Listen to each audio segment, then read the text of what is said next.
Hallo und willkommen zu unserer Serie Mein Laptop von innen. Hier möchte ich euch in einem schnellen Überblick zeigen, wie ihr den Akku tauscht und wie ihr an die wichtigsten Komponenten herankommt, wie SSD, RAM, Lüfter.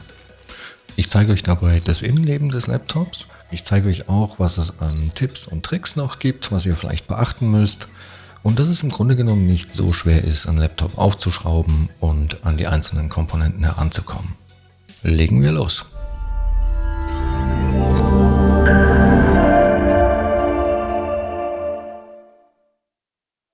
So, wir haben hier ein Lenovo Yoga und ich zeige euch auch gleich, wo ihr die genaue Modellnummer finden könnt. Aber zuallererst stellen wir sicher, dass das Laptop nicht mehr mit dem Ladekabel verbunden ist.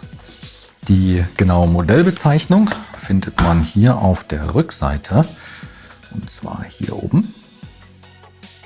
Und ja, mit dieser Nummer findet ihr super einfach alle Ersatzteile speziell für dieses Gerät bei uns im Shop.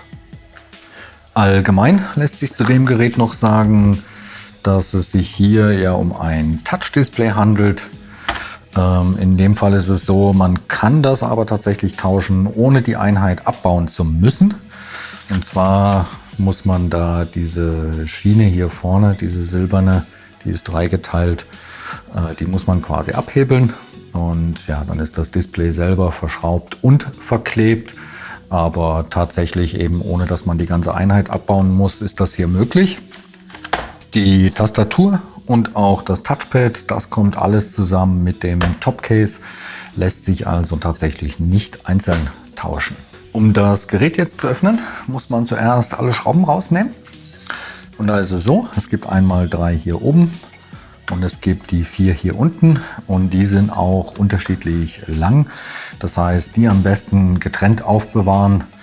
Bei den Schrauben selber ist es so, das sind Torx-Schrauben. Ich nehme hier generell für alle Arbeiten ein super praktisches Universalwerkzeugset. Da ist alles drin, was man so braucht. Öffner, Pinzetten, ein komplettes Schraubendreher-Set habe ich mir jetzt hier schon zurechtgelegt. Und ja, im Fall von den Torx-Schrauben würde ich dann hier ein T5 als Aufsatz nehmen. Und dann muss man nur, wenn man im Gerät etwas schrauben muss, dann wechseln. Ich habe die Schrauben jetzt hier schon gelöst. Für alles, was im Gerät stattfindet, wechselt man dann zu einem PH0, weil das sind dann alles normale Kreuzschrauben. Wenn man alle Schrauben hier gelöst hat, kann man sich schon mal anschauen, wo die Verbindung von Unterseite und Gerät ist. In dem Fall kann man das hier tatsächlich auch echt ganz gut sehen. Die läuft nämlich hier einmal außen rum, auch auf der Vorderseite. Und ja, es ist so, dass die Unterseite hier auf der Rückseite quasi so ein bisschen eingehakt ist. Das heißt, in dem Fall, es geht wahrscheinlich trotzdem von hinten, aber in dem Fall würde ich jetzt einfach mal versuchen, auf der Vorderseite anzufangen. Und dann nehme ich jetzt einen der Öffner aus dem Werkzeugset. Und da gibt es auch verschiedene, also da gibt es auch welche, die zum Beispiel aus Plastik sind, was teilweise den Vorteil hat, dass man eben das Gerät nicht zerkratzt. Hier gibt es auch einen, der wirklich extrem dünn ist.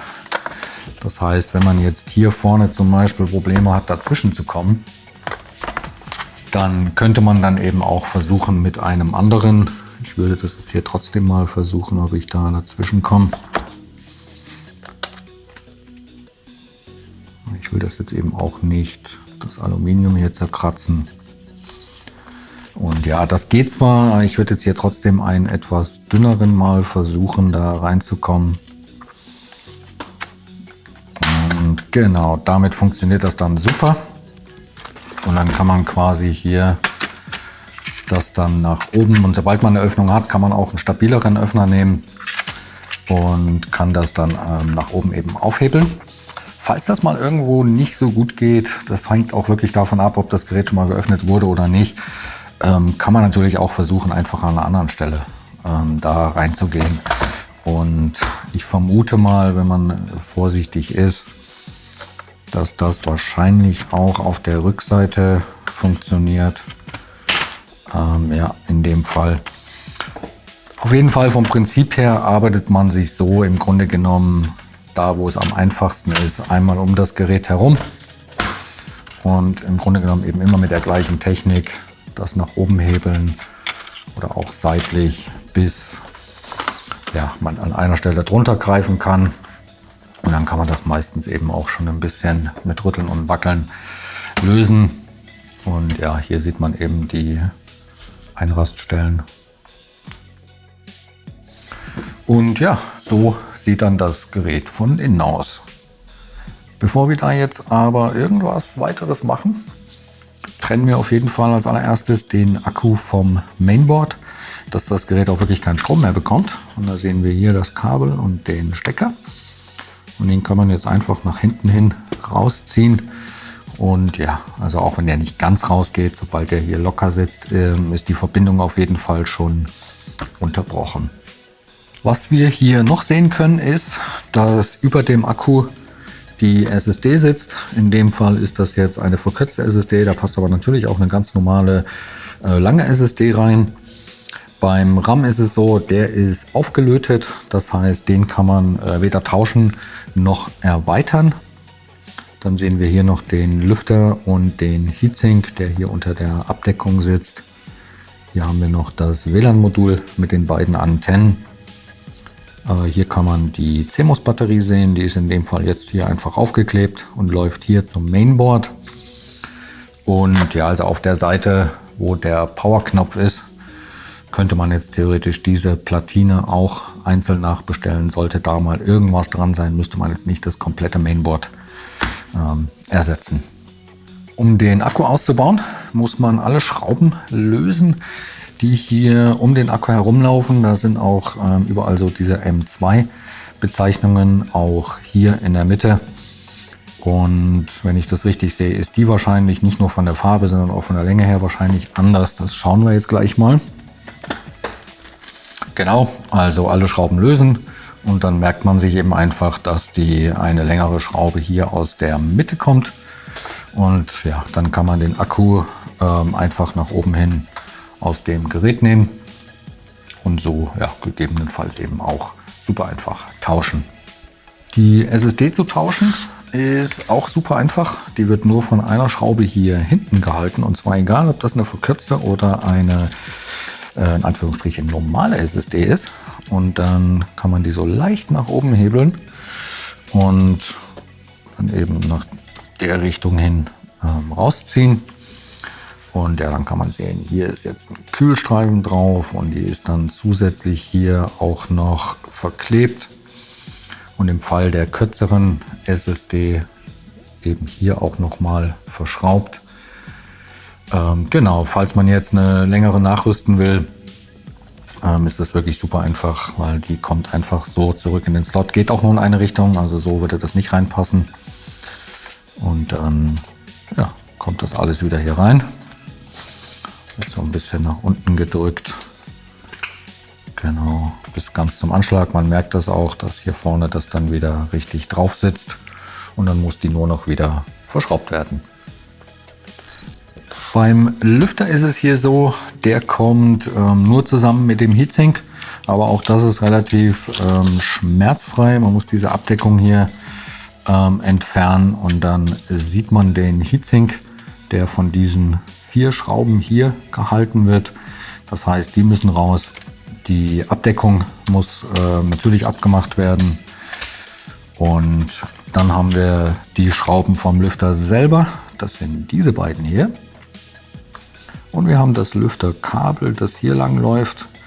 Und das wird in dem Fall, kann ich euch mal schnell vom Nahen zeigen, nach oben hin abgenommen, also von der Kabelseite aus gesehen. Das heißt, da einfach ein bisschen drunter hebeln und dann hat man hier das Kabel.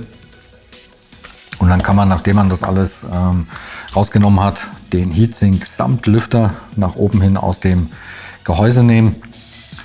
In dem Fall läuft jetzt hier noch vom Display ein Kabel einmal drum herum. Das heißt auch, ja, da muss man eben wahrscheinlich das Kabel am besten einfach abnehmen. Und da ist es so, auch das ist eine relativ besondere Verbindung, und zwar ein Kippschalter. Ja, den muss man zuerst hier nach oben hin aufklappen und dann kann man das Kabel hier seitlich rausnehmen. Nachdem man den Lüfter eingebaut hat, da auch einfach schauen, dass das wieder richtig drin sitzt, dass man das richtig sehen kann hier, genau. Und dann wird das wieder zugeklappt.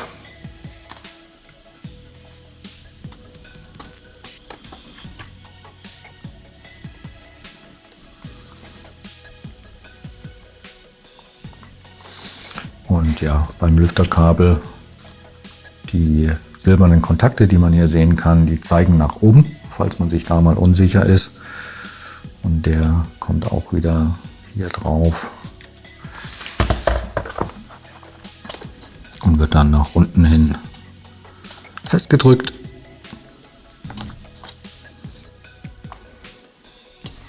Und ansonsten müsste man jetzt hier einfach nur schauen, ob die Kühlpaste noch gut ist oder ob man da neue braucht. Aber wie gesagt, beim Einbau das Ganze einfach wieder umgekehrte Reihenfolge von oben drauf. Alles verschrauben, Kabel drumherum legen, verbinden, Lüfterkabel an sich nicht vergessen und alles wieder verschrauben. So, Akku-Einbau genauso einfach wie der Ausbau. In dem Fall ist es hier auch so, dass der so kleine Öffnungen hier hat, für die, also auf beiden Seiten hier zum Beispiel auch. Das heißt, neben den Gewinden sind hier noch so kleine Hilfsführungen. Das heißt, wenn man den da drauf legt, sitzt der dann einfach automatisch auch schon in der richtigen Position und muss nur noch wieder verschraubt werden. Wie gesagt, die längere Schraube kommt hier in die Mitte.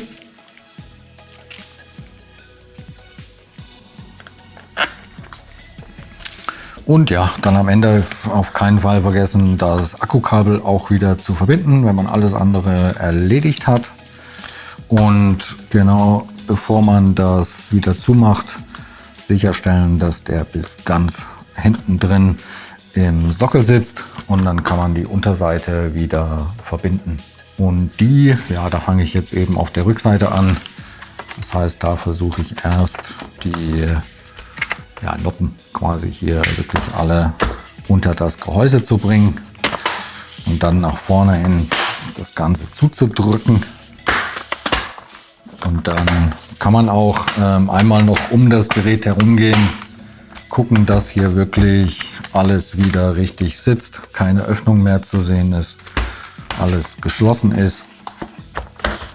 Und dann muss das Gerät nur noch wieder verschraubt werden, und so schnell hat man das erledigt. So, ich hoffe, das Video hat euch weitergeholfen. Wenn ihr noch Fragen oder auch Anregungen habt, lasst uns gerne einen Kommentar da, und dann wünsche ich euch viel Spaß beim Schrauben. Bis zum nächsten Mal. Ciao.